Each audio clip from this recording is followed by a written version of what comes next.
Hi there, future doctors. Today, let's talk about detecting proteins in urine.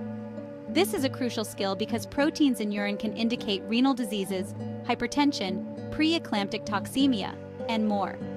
So, how do we detect these proteins? Let's dive into the chemical examination methods. First up, the turbidimetric method. This can be done by heat and acetic acid, sulfosalicylic acid test, or the nitric acid ring test. Let's break these down. The heat method involves filling a test tube 3/4 full with urine and heating the upper part while rotating the tube. If proteins or phosphates are present, turbidity will appear. Then add 2-3 drops of acetic acid. If the turbidity persists, it's due to proteins. Next, we have the sulfosalicylic acid test. This method denatures and precipitates proteins with acids. For this, take 1 milliliter of centrifuged urine in 2 test tubes. Add 3 milliliters of 3% sulfosalicylic acid to one tube while the other acts as a blank. Let them stand for 10 minutes. Compare the tubes for turbidity against commercially available standards. Normal urine contains up to 7.5 mg 100 ml of protein and won't produce turbidity.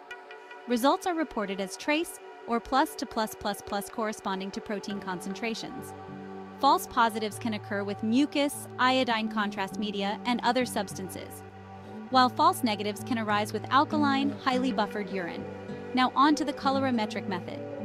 This involves a urine test strip with sulfosalicylic acid, citrate buffer, nitric acid, and tetrabromophenols blue.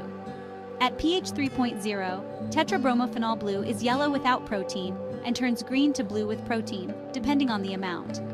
These tests are very sensitive, detecting proteins from 0.05 to 0.2 gl, so results should be confirmed with the turbidimetric method.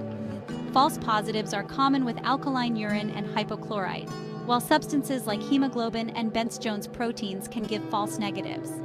Understanding these methods is essential for accurate diagnosis and monitoring of renal diseases.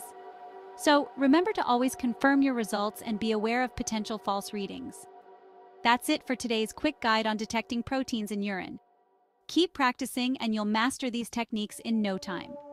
Thanks for watching, and until next time, stay curious and keep learning.